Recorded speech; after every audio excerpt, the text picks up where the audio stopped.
She's like 10 kids in one. If I had her first, I probably wouldn't have had another one. Even at 2 years old, we knew something was wrong, but we didn't quite know where to put the finger. People will judge you on the behavior. Just right now, she has third-degree assault charges against her.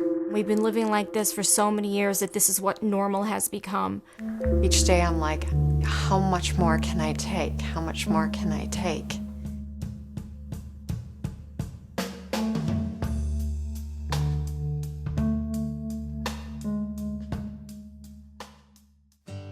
She was a wonderful baby, easygoing, and she started changing about 3. My first husband and I got divorced, and we started seeing some changes, and then it started getting worse from there. It's just hard. It's a struggle every day to try and be ready for anything he's gonna throw at you. And I don't know what sets me off, but I just guess I'm in a fight and then I start losing control.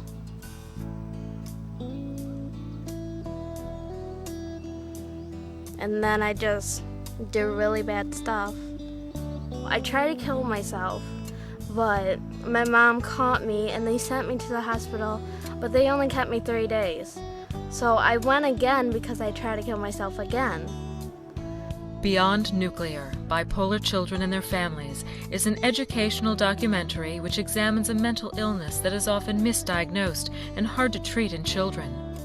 Is juvenile bipolar just another fad diagnosis? Is it merely the failure of parents to discipline their children? Why are we seeing so many children now being diagnosed with a disorder that's been around for so long? So it is actually a common disorder, and it's one that's been recognized since antiquity and was actually written about in the medical literature since the 1800s.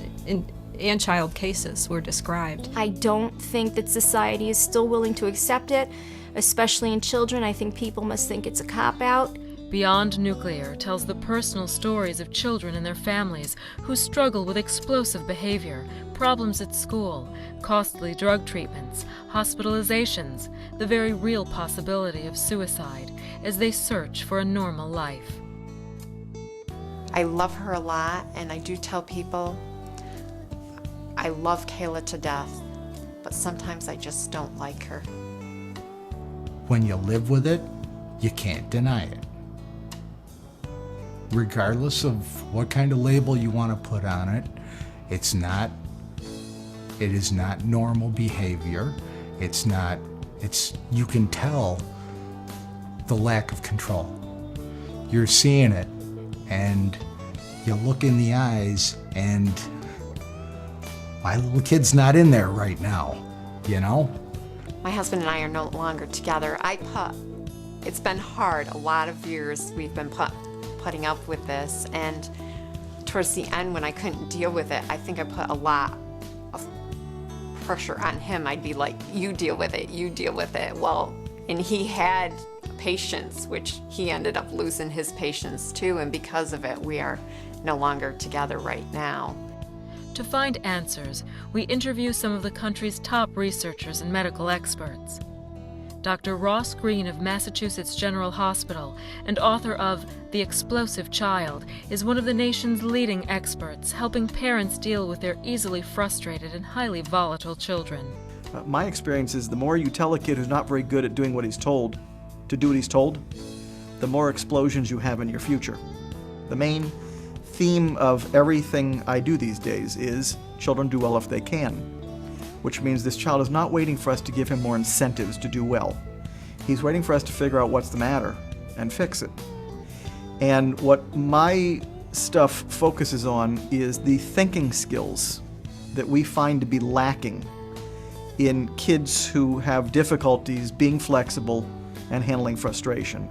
Beyond Nuclear, Bipolar Children and Their Families. A powerful look at a disorder that is not so uncommon.